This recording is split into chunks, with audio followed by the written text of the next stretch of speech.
Hello students, welcome back. Last video में हमने exercise 8.1 के टाइप 1 के क्वेश्चंस देखे थे। अभी उसी को कंटिन्यू करते हैं। Type 2, one trigonometric ratio is given, sine cos 10 sec cosec cot. ये 6 ट्रिग्नोमेट्रिक रेशियोज़ हैं। इसमें से कोई भी एक रेशियो आपको क्वेश्चन में गिवन होगा और बाकी के रेशियोज़ या तो पूछे होंगे या फिर उनका कोई कॉम्बिनेशन आपको पूछा होगा, जैसे कि 10a प्लस कॉट बी ऐसा कुछ पूछा होगा। तो ये हम क्वेश्चन इस टाइप के देखेंगे। तो क्वेश्चन है एनसीईआरटी एक्सरसाइज 8.1 का क्वेश्चन नंबर 4 है। Given 15 cot a is equal to 8, sine a और सेक ए की वैल्यू इसमें निकालनी है। तो कॉट ए के लिए लिखेंगे, पहले तो हमें कॉट ए की वैल्यू चाहिए। तो 15 इसके साथ मल्टीप्लाई हो रहा है, तो इस 15 को मल्टीप्लाई यहाँ पे हो रहा है तो राइट हैंड साइड पे ले जाएंगे। तो कॉट ए की वैल्यू आ जाएगी 8/15। ठीक है, 8/15। उसके बाद हम जो भी फॉर्मूला है वो पुट कर लेंगे, जैसे कि कॉट ए हमको पता है, कॉट ए क्या होता है, ब्रैकेट में इसको लिख लेना आप लोग, cot a is equal to 1/10a। इससे क्या होगा, अगर मिस्टेक का कोई भी चांस है तो वो भी आपका एलिमिनेट हो जाएगा। तो 10a का फॉर्मूला हमको पता है क्या होता है, बताइए, P/B होता है। तो कॉट ए का कैसे लिखेंगे, रिवर्स कर देंगे उसका, तो B/P हो जाएगा। जब आप बहुत सारे क्वेश्चंस प्रैक्टिस कर लोगे तो ये आपको ऑटोमेटिक आने लग जाएगा, आप कर पाओगे without using pen paper. Starting में आप इसको लिख लेना, ठीक है। तो B/P होता है बेस अपॉन परपेंडिकुलर। वैल्यू इसमें दी हुई है 8/15। तो हम क्या करेंगे, दो तरीके से कर सकते हैं इसमें, जैसे बुक्स में जनरली दिया होता है या फिर ये भी एक तरीका है। मुझे ये वाला इजी लगता है तो मैं इससे आपको समझा रही हूँ।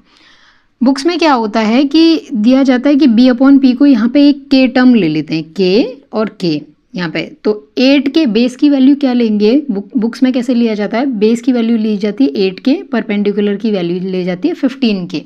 लास्ट में वो जब भी हम कोई दूसरा रेशो निकालते हैं तो ऊपर भी के आ जाता है, नीचे भी के आ जाता है और वो कैंसिल होके एक रेशो के फॉर्म में आंसर मिल जाता है। ये एक फॉर्म है, ये एक मेथड है करने का। बाकी एक और मेथड है जिसमें क्या करते हैं, मैंने जिस मेथड से किया है, बोथ आर इक्वली करेक्ट, दोनों करेक्ट है।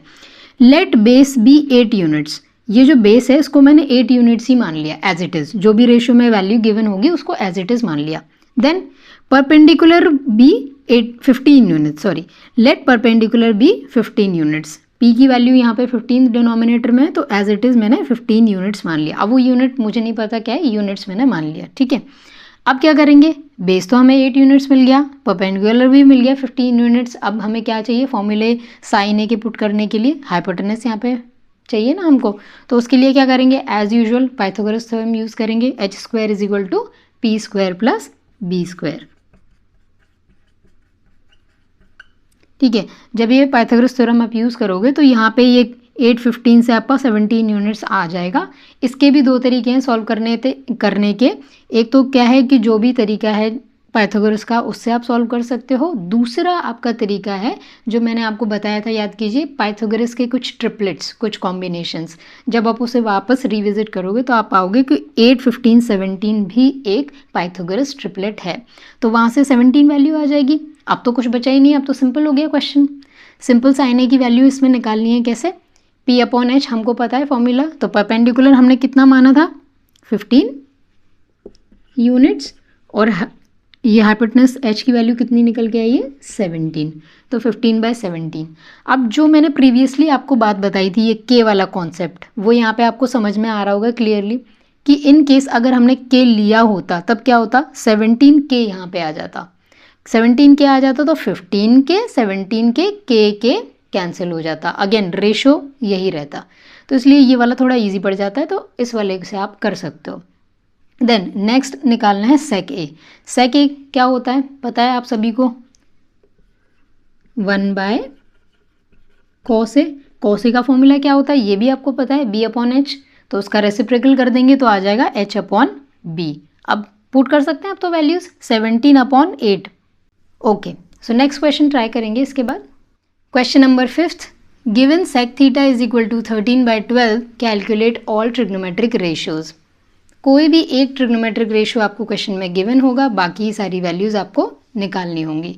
सेक थीटा क्या होता है, फॉर्मूले के बेसिस पे हाइपोटेनस अपॉन बेस, 13/12 वैल्यू है। Let hypotenuse be 13 units. Hypotenuse को 13 यूनिट्स मान लेंगे और बेस को 12 यूनिट्स मान लेंगे। परपेंडिकुलर कैसे निकालेंगे आपको पता है, पाइथागोरस थ्योरम के थ्रू निकालेंगे। अब क्योंकि ये वैल्यू आपको डायरेक्टली पता है पाइथागोरस ट्रिपलेट्स के थ्रू, बट फिर भी आपको स्टेप मार्किंग क्योंकि सीबीएसई में होती है, ये स्टेप्स आपको लिखने होंगे क्वेश्चन के अंदर। ऑलराइट, अब साइन थीटा क्या हो जाएगा, परपेंडिकुलर अपॉन हाइपोटेनस। तो परपेंडिकुलर की वैल्यू कितनी आपने फाइंड आउट की है 5, और हाइपोटेनस कितना है 13, 5/13। अब इसमें एक चीज़ याद रखिए, यहाँ पे कभी कभी स्टूडेंट्स मिस्टेक कर देते हैं कि यहाँ पे जैसे थीटा लिखा हुआ है तो यहाँ पे आपको पूरे सारे जितने भी आप रेशियोज लिखोगे वहाँ थीटा ही लिखना है। कई बार क्या होता है हमारी प्रैक्टिस में ए आ जाता है या बी आ जाता है, तो हम जल्दीबाजी में साइन ए, कॉस ए इस तरीके से लिख देते हैं, तो इस चीज़ का आप लोग ध्यान रखिए। Okay, so cos theta is equal to base upon hypotenuse. Base कितना हमने माना था 12 यूनिट्स, तो 12/13 हो गया। या फिर इसको एक और तरीके से निकाल सकते हैं 1/sec थीटा, तो इस वाले रेशियो का ये रेसिप्रोकल हो जाएगा 12/13। Then tan theta is equal to perpendicular upon base. सारे इसी तरीके से कैलकुलेट हो जाएंगे। कॉट थीटा के लिए आप ये कर सकते हो कि फॉर्मूला भी अप्लाई कर सकते हो या 1/10 थीटा के थ्रू निकाल सकते हो। नाउ जो अभी हमने टाइप 2 क्वेश्चंस सीखे हैं वैसे ही बिल्कुल 2 क्वेश्चंस और हैं, वो आप एज होमवर्क कर लेना। एक्सरसाइज का क्वेश्चन नंबर 3 और example 1। Now moving on to type 3 questions, fraction simplification based questions. इसमें क्या होता है, क्वेश्चन के अंदर ये sine 1 minus sine theta, 1 minus sine theta, 1 plus sine theta, इस तरीके का एक कॉम्बिनेशन दिया होगा। इसमें क्या होगा, जो ऑलरेडी हमने चीज़ पहले टाइप में सीखी है, टाइप 2 में हमने सीखी है कि इसके थ्रू हम परपेंडिकुलर, बेस, हाइपोटेनस कैसे फाइंड आउट करते हैं, उसके बाद इस सब की वैल्यूज़ हम फाइंड आउट कर लेंगे और ये जो बड़ा सा एक्सप्रेशन दिया हुआ है इसमें हम पुट कर देंगे। एक बार साइन थीटा, कॉस थीटा या जो भी ट्रिग्नोमेट्रिक रेशियो क्वेश्चन में पूछा गया है उसकी वैल्यू आप फाइंड आउट कर लेते हो, तो उसके बाद सिर्फ और सिर्फ सिंप्लीफिकेशन बचता है आपका, फ्रैक्शन सिंप्लीफिकेशन। तो वो आज थोड़ा सा देख लेते हैं इस वीडियो में। अगर फ्रैक्शन सिंप्लीफिकेशन के ऊपर आपको एक सेपरेट वीडियो चाहिए होगा तो वो आप मुझे कमेंट सेक्शन में बता देना, मैं उसका एक सेपरेट वीडियो बना दूंगी। तो ये जो एक्सप्रेशन है इसमें देखते हैं 1 प्लस साइन थीटा ऊपर आ रहा है इंटू, बीच में कोई साइन नहीं है मतलब 1 माइनस साइन थीटा, फिर डिनोमिनेटर में 1 plus cos theta into 1 minus cos theta. अब इसको 2 तरीके से किया जा सकता है। एक तो पहले कॉट थीटा के थ्रू हम परपेंडिकुलर, बेस और हाइपोटेनस की वैल्यूज़ निकाल लेंगे, उसके बाद इसमें एज इट इज़ पुट कर देंगे। ठीक है, तो ये एज इट इज़ पुट कर देंगे तो 2 फ्रैक्शन ऊपर बनेंगे, 2 फ्रैक्शन नीचे बनेंगे, उन दोनों को मल्टीप्लाई करेंगे और सोल्यूशन आ जाएगा। दूसरा एक और चीज़ हम कर सकते हैं कि इसमें एक आइडेंटिटी बनती हुई नज़र आ रही है, अगर आप नोटिस करो तो वो आइडेंटिटी है a plus B into A minus B. नीचे भी same a plus B into A minus B. क्या होती है वो identity, a square minus B square. तो ऊपर के टर्म्स के लिए a और b की वैल्यू अलग होगी, नीचे के टर्म्स के लिए अलग होगी। a तो दोनों में सेम होगा, यहाँ पे भी 1 है, यहाँ पे भी 1 है, बट b की वैल्यू चेंज हो जाएगी, यहाँ साइन थीटा है और यहाँ कॉस थीटा। अभी देखते हैं इसको कैसे सॉल्व करेंगे। तो न्यूमरेटर की बात करते हैं, इस वाले न्यूमरेटर की बात करते हैं। तो a square minus B square लगाएंगे फॉर्मूला, तो 1 माइनस साइन स्क्वायर थीटा हो जाएगा और डिनोमिनेटर में हो जाएगा 1 माइनस कॉस स्क्वायर थीटा। अब साइन थीटा और कॉस थीटा की वैल्यूज चाहिए होंगी, बट हमें तो यहाँ पे कॉट थीटा गिवन है। सिंप्लीफिकेशन हम ऑलरेडी टाइप 2 में, जो कि पिछला वीडियो था, उसमें हम समझ चुके हैं। क्या होगा, कॉट थीटा की value base upon perpendicular 7/8, base को 7 यूनिट्स माना, परपेंडिकुलर को 8 यूनिट्स। आपको पता है हाइपोटेनस कैसे फाइंड आउट करते हैं और आपको ये भी पता है कि इस ब्रैकेट में क्या लिखा जाता है। यहाँ पे आपको पूरा सोल्यूशन लिख देना है। उसके बाद साइन थीटा की वैल्यू कैसे निकलेगी, perpendicular upon hypotenuse. Hypotenuse under root में आ रहा है, इसको फर्दर आप सॉल्व मत कीजिए बिकॉज ऑलरेडी स्क्वायर टर्म्स हैं, वो रिमूव हो जाएगा अपने आप।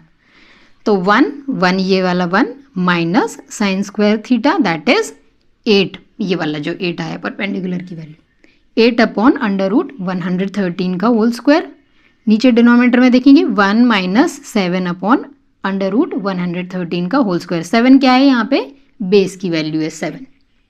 ठीक है, अब क्या करेंगे आगे, इसको सॉल्व करेंगे। जो स्क्वायर टर्म है वो अंदर जाएगा, इसका भी स्क्वायर होगा, इसका भी स्क्वायर होगा। 8 8 जा 64, अंडर रूट टर्म हट जाएगा, यहाँ पे 113 आ जाएगा। सिमिलरली डिनोमिनेटर में भी 49/113। अब एलसीएम लेंगे, ये ऊपर जाएगा term 113 minus 64 whole divided by 113, फिर एक बड़ा सा ये वाला डिवीजन यहाँ पे, फिर 113 minus 49 upon 113।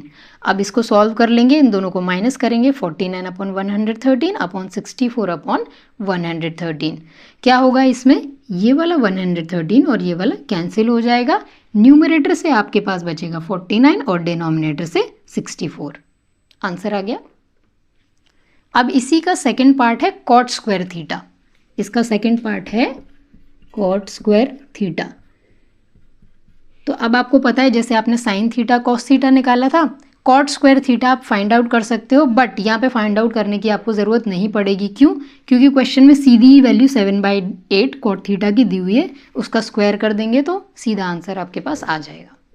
Alright, now moving on to the next question. Type 3 के 2 और क्वेश्चंस हैं, जो अभी हमने समझा टाइप 3 उसके 2 और क्वेश्चंस हैं एक्सरसाइज में, क्वेश्चन नंबर 8 और 9। तो ये आप खुद ट्राई कर सकते हो, थोड़ा सा मैं एक्सप्लेन कर देती हूँ। क्वेश्चन नंबर 8 है, if 3 cot A is equal to 4, check whether 1 minus tan square a upon 1 plus tan square a is equal to cos square a minus sine square a और नॉट। मतलब ये 3 cot A is equal to 4 expression given है, तो यहाँ से हमारे पास cot A की वैल्यू क्या आ जाएगी, 4/3। ये क्या होता है, B/P। ऑलराइट, अब tan A की वैल्यू कैसे निकालेंगे, जो भी एक्सप्रेशन दिया हुआ है उसके लिए हमें tan A चाहिए, तो tan A की वैल्यू कैसे निकालेंगे, 1/cot A, इसका रेसिप्रोकल हो जाएगा 3/4। अब एक्सप्रेशन जो भी दिया हुआ उसमें वैल्यूज पुट करनी है, सिंपली 1 माइनस ये टर्म का स्क्वायर, 1 प्लस ये टर्म का 10 का स्क्वायर। उसके बाद राइट हैंड साइड पे जो टर्म है cos square a minus sine square ए, उसकी भी वैल्यूज़ इसी के थ्रू हम निकाल लेंगे। पहले ही हम ये चीज़ टाइप 2 और टाइप 3 में देख चुके हैं, तो ये आपके लिए बहुत ईजी हो जाएगा फाइंड आउट करना। कर सकते हो ये क्वेश्चन। सिमिलरली 9 क्वेश्चन भी है। क्वेश्चन एक बार देख लेते हैं क्या है। In triangle A B C right angle at B if tan A is equal to 1/√3 find the values of, 2 expressions दिए हुए हैं क्वेश्चन में। अब ये थोड़ा इंटरेस्टिंग है, यहाँ पे उसने किया है जो कि बाकी क्वेश्चन से इसको थोड़ा अलग करता है। वो ये है कि अभी तक जितने भी हमने क्वेश्चंस देखे उसमें कहीं भी रूट का टर्म नहीं था, बट यहाँ पे है। तो जब आप स्क्वायर करोगे, पाइथागोरस यूज़ करोगे, तो आपको इस चीज़ का ध्यान रखना है कि सिर्फ रूट रिमूव करना है, अंदर जो टर्म है, स्टूडेंट्स जल्दबाजी में ये मिस्टेक कर देते हैं कि अंदर जो टर्म है उसका आपको स्क्वायर नहीं करना है, सिर्फ जब आप स्क्वायर करोगे तो रूट रिमूव होगा। तो एच स्क्वायर की वैल्यू कैसे निकलेगी, 1 स्क्वायर, ये परपेंडिकुलर की वैल्यू होगी 1 प्लस √3 का whole square, 1 plus 3 is equal to 4। तो हाइपोटेनस की वैल्यू इसका अंडर रूट लेंगे तो आ जाएगी 2। अब तो सिंपल हो गया क्वेश्चन, बाकी की चीज़ें हम ऑलरेडी देख चुके हैं पिछले वाले क्वेश्चन में।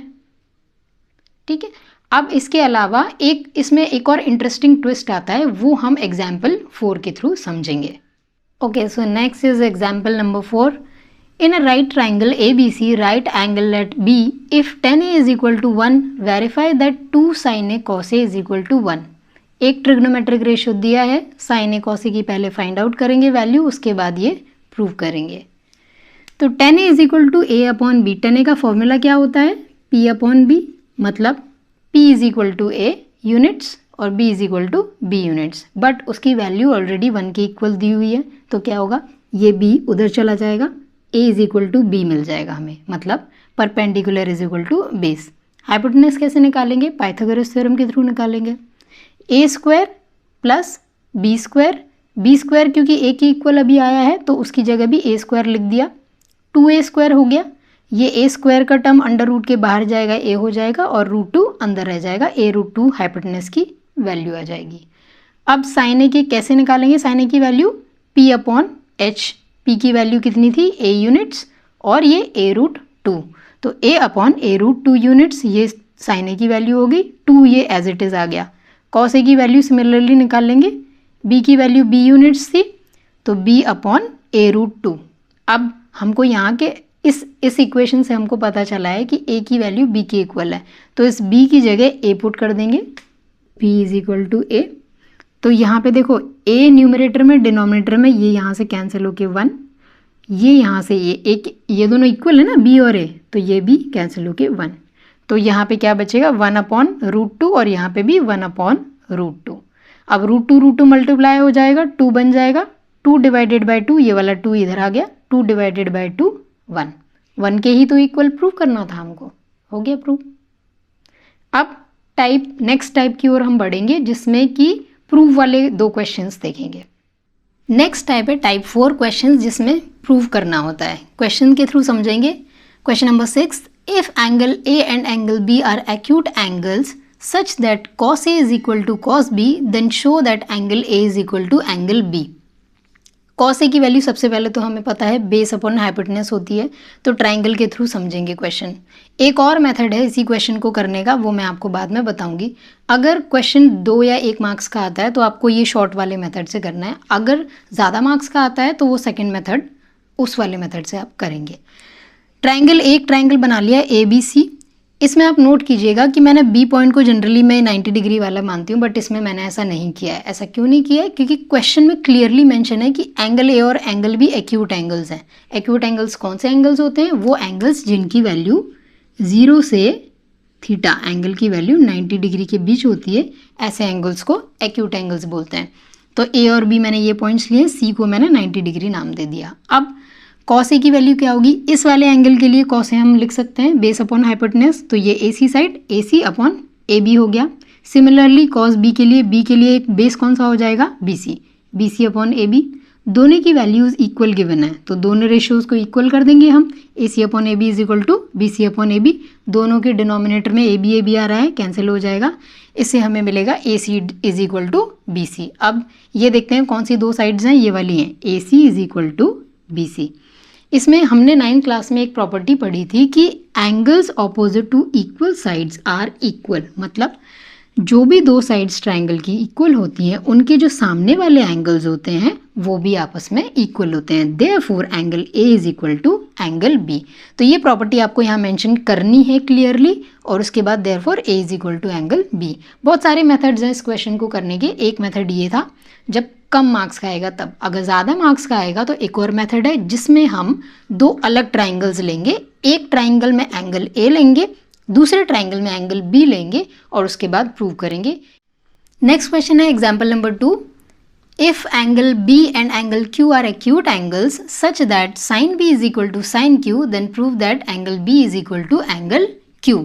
2 ट्राइंगल्स लेंगे, सेपरेट ट्राइंगल्स, एक में एंगल B लेंगे और एक में एंगल Q। साइन B की वैल्यू क्या है? इस ट्राइंगल ABC मैंने माना है और सेकेंड ट्राइंगल माना है PQR, इसके थ्रू लिखेंगे। साइन B की वैल्यू क्या हो जाएगी? AC upon AB। Sine Q की क्या वैल्यू हो जाएगी इस ट्राइंगल से? PR upon PQ। यहाँ पे दोनों इक्वल गिवन है तो इक्वल का साइन लगा दिया।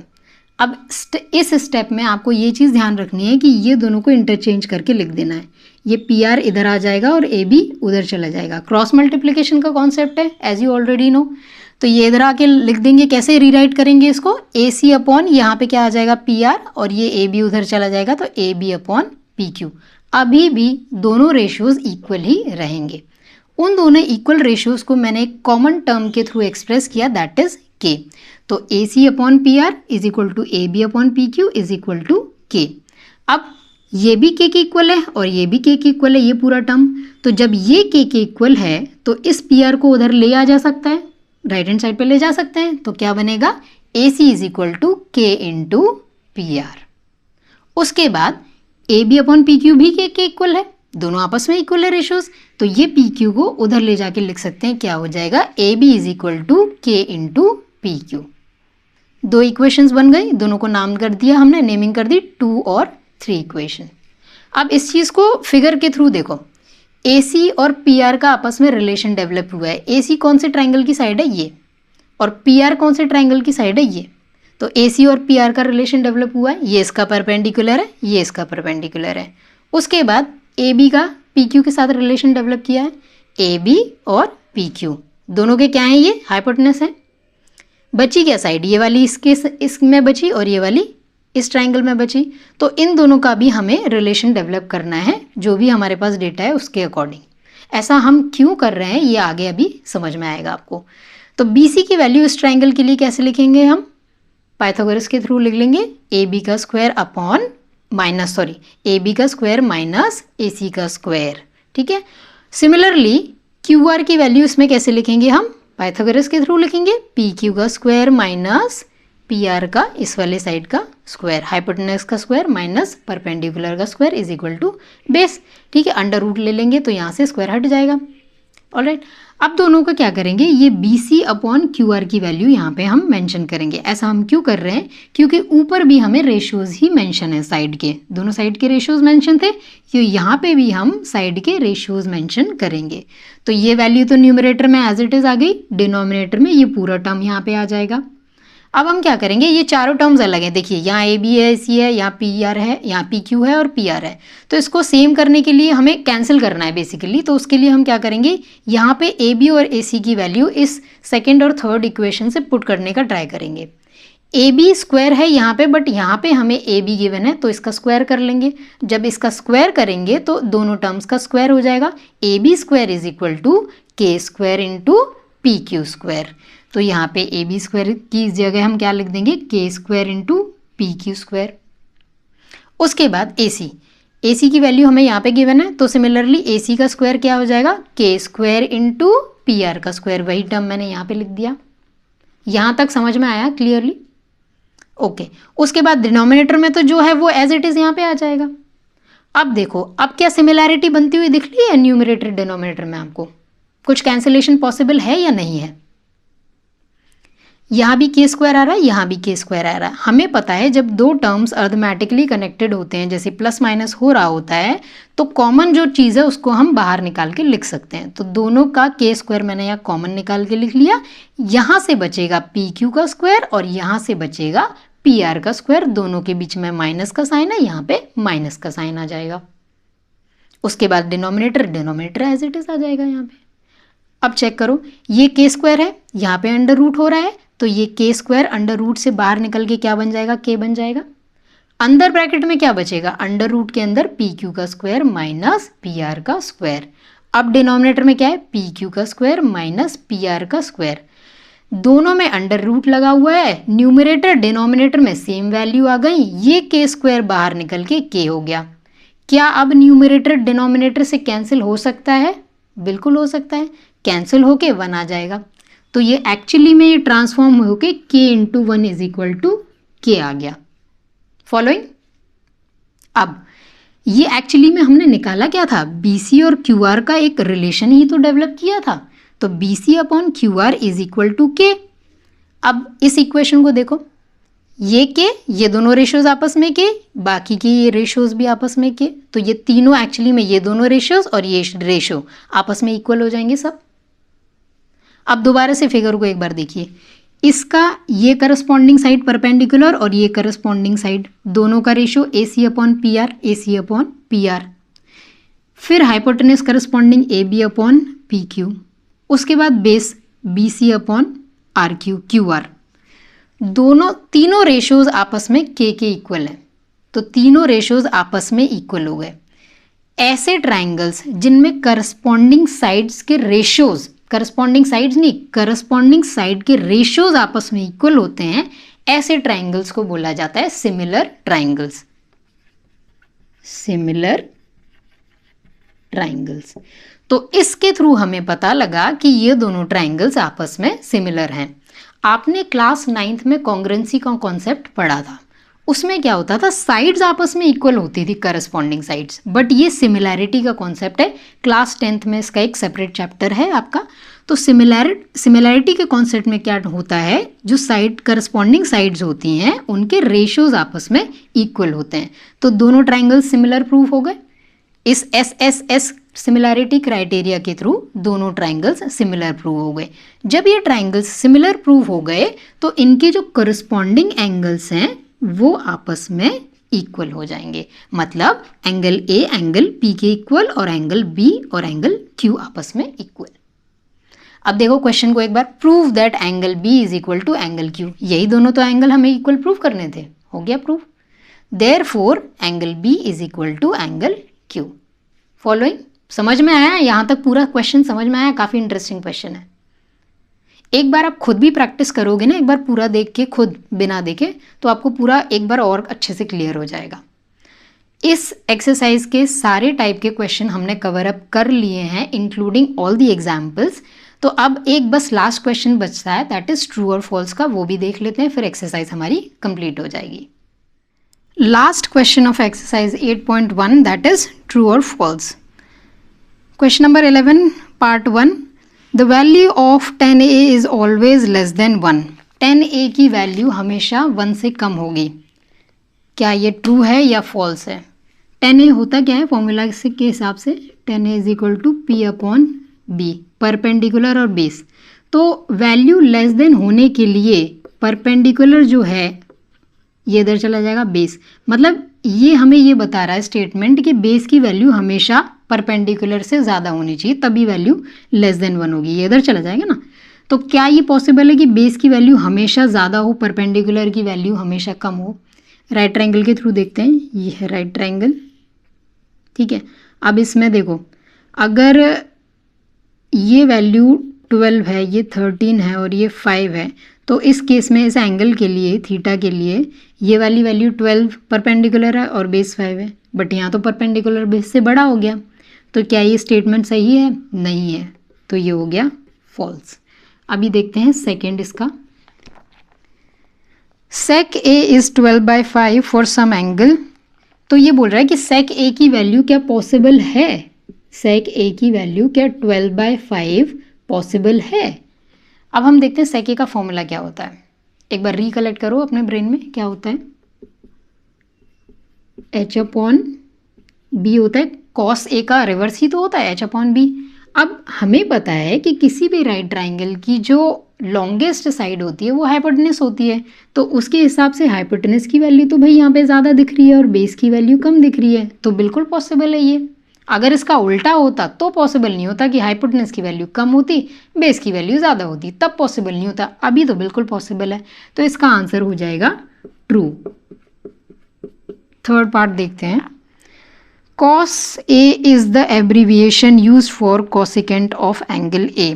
मतलब एब्रीविएशन क्या होता है? Short form. तो क्या cos A की वैल्यू कोसिकेंट A का शॉर्ट फॉर्म है?